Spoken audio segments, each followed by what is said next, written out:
네, 여러분 안녕하십니까? Q5 English입니다. 오늘 perspective, point of view, 관점 이렇게 그냥 우리말로는 동일하게 번역되는데요. 영어로는 어떠한 차이가 있는지 자세히 확인해 보도록 하겠습니다.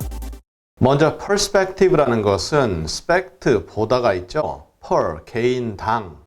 사실 개인인지는 정확하진 않지만 영어적으로 보았을 때는 개인적, 문화적 특징 같은 것에 대한 경험, 이러한 느낌이죠. 혹은 개인적 경험이 아닐 수도 있지만 잘 알려진 다른 사건에 대한 관점이다. 이렇게 번역이 됩니다. 그럼 point of view. view라는 것이 견해잖아요. 견해가 가리키는 것. 이것은 직접적이다, 직관적이다라는 그러한 견해가 사라진 상태입니다. 그냥 관점인 거죠.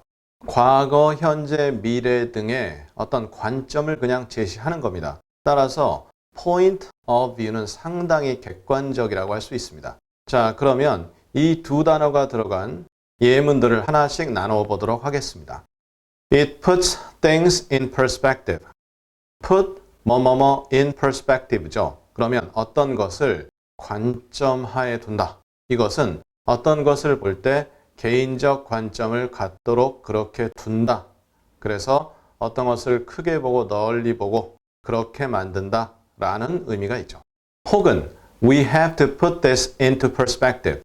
put을 썼을 때요. 이런 식으로 in을 쓸 수도 있고요. into를 쓸 수도 있습니다. 그러면 우리는 그것을 관점 안으로 가지고 들어가야만 한다. 그 말은 결국 이것을 어떤 개인적 관점에서 한번 바라보아야 된다. 이러한 느낌이 있는 거죠. in perspective 하면 그것을 그 안에 둔다라는 뜻이고 into는 그 안으로 가지고 끌고 들어간다.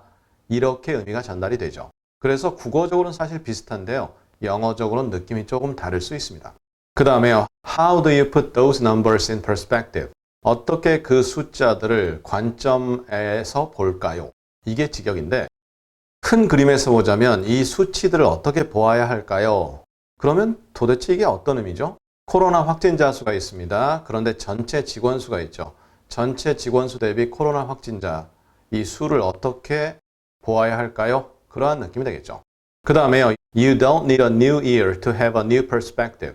새로운 관점을 갖기 위해 새해가 필요한 것은 아니다. 새해가 왔다고 해서 새로운 관점이 생긴다. 처음 며칠간은 그럴 수 있지만 아마 3, 4월 거기까지도 안 가죠. 사실은 1월 한 초반만 넘어가도 벌써 흔들리게 되죠. 그러한 느낌이 이 문장입니다. Our life was much less fascinating from my point of view. 나의 관점에서 볼 때 우리의 삶은 훨씬 덜 매력적이다. fascinate 하면 푹 빠지게 한다라는 그러한 뜻이 있는데요. 추후 이 내용도 다루겠습니다. 물론 다른 비슷한 표현과 말이죠. 그때를 기대해 주시고요. 그 다음 문장입니다. Now he was studying about the mind from the point of view of physiology. physiology라는 것은 생리학이죠. 이제 생리학이라는 관점을 통해서 상당히 객관성을 갖는 학문이죠. 이러한 관점을 통해서 마인드에 대해서 연구하고 있었다. 마인드라는 것은 전에 저희 과거 강의에서 이미 다룬 바 있지만 두뇌 활동의 산물 혹은 두뇌 활동입니다. 따라서 그는 두뇌 활동을 연구하고 있었다 이거죠. 생리학의 관점에서 관점이 달라지네요. 그 다음 오늘의 마지막 문장입니다. From the point of view of future history, we will be invisible. 미래의 역사라는 관점에서 볼 때 우리는 보이지 않을 것이다. 진짜 눈에 안 보인다라는 그러한 의미도 되겠지만 미래의 역사라는 관점에서 본다면 우리가 뭐냐 이거죠. 아무것도 아니다. 우리가 그렇게 중요한 일을 한 것도 아니고 별 볼 일 없을 것이다. 관심도 못 받을 수도 있다. 등 여러 가지 내용이 가능하겠죠. 자, 이렇게 해서 오늘 관점이라고 번역되는 perspective, point of view 다뤄보았습니다. 상당히 난이도가 있죠. 일반적으로는 크게 개의치 않고 두 개를 혼용하기도 하지만 이러한 차이가 난다. 그리고 정확하게 그 차이를 알고 접근하면 상당히 영어 공부에 도움이 됩니다.